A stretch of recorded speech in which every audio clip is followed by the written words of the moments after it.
Who was like coming up out of Atlanta at the time that you came up? Like Yachty? Yeah, Yachty. Because you still have this relationship with Yachty where you've worked with him over the years, right? He's actually on my new album too. Right, yeah. Yeah. So Yachty and I used to do mad shit together. Like we would be together like every day. Like you were scamming together? Scamming, sleeping on couches. Bro, one time I got so mad. I'm like, bro, PayPal blow me up, bro. We gotta do something. He's like, bro, fuck it. I'll just get you a lawyer. I'm like, bitch, I didn't want to just get a lawyer. It's just so funny. Wow. Yeah, because I was freaking out because I ain't want to get in trouble. I ain't gonna lie. You know what I'm saying? But the money was good, and then while it was coming in at that time, you know, we just want Postmates, we want flights, you know.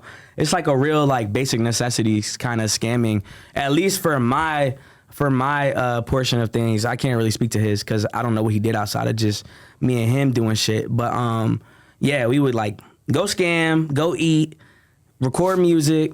I've made a few beats for Yachty back then. I would record him a lot. When I got tired of recording him, I passed the job off to one of my friends. About, bro, can you record him? Because this motherfucker can keep going. And it's like, funny how Yachty always wanted to like hide his scamming past, whereas then now you have like Punchmade Dev, where that's like his whole thing. Oh, he's embracing that shit to 1,000,000,000%, bro. He's like TJ times a billion. Like, is it even real? Like, I can't tell. Honestly, it's super hard to tell. But the funny thing with Punchmade Dev too is how he's just like really telling you what a bad person he is. Yeah, like he's gonna tell you like he probably got a lyric that's like, I'm gonna push a toddler off a bridge. He does say shit like that. It's like it's all shock value type. He's shit. all saying some shit about like selling some fake perks to a girl and then she died. Bro, and that's he's just crazy. like reveling in it. Okay, I couldn't do that one, bro. It's crazy. He's got like names of like chicks that have allegedly died from the drugs that he gave them that he'll like bring up in the songs and shit. It's some warped shit. See, I can't fuck with that. Yeah, he's wilding out. I've like driven like from here to my spot, like 25 minutes of nonstop Punchmade Dev, and it puts you in a dark place. I'm surprised you didn't get an accident. That's yeah, for sure. I was driving poorly, for sure. Yeah, bro was swerving like, oh shit. Yeah, boy, was Yachty the first dude that you really saw blow up? That you like saw go from nothing to something? Carti came up first, right?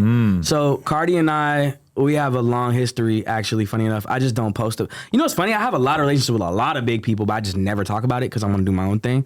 So this is probably the first time I'll say certain things. But like, yeah, Carti and I, man, I've known him since I was like, let's see, maybe 14. Let's say around 14.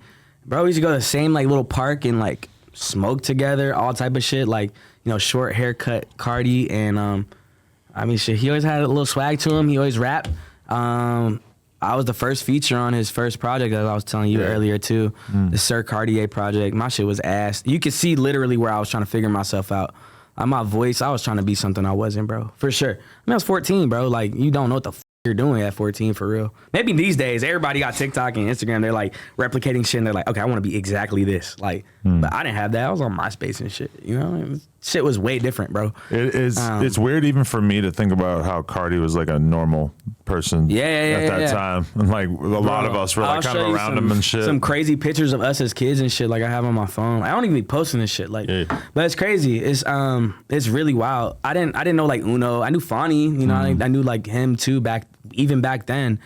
We used to all go to this place called Little 5 Points. It was like the hipster area, like where gangsters and fucking, you know, like all the street dudes, but like the hipsters all meet up. It was like fucking Melrose, kind of. It's Moreland, you know right? Yeah, Moreland Avenue. Yeah, I've been there. Yeah. You can pick up some shoes or you can go buy some shit to roll up in. Like, same shit, bro. Like, they had the skate store that sold all the Thrasher shit right Wish, there. And then Wish, right what's that skateboard shit called? Oh, I forget, but I used to go there and get some Thrasher shit. Daughter, all that shit. Yeah, Cardi used to be up there.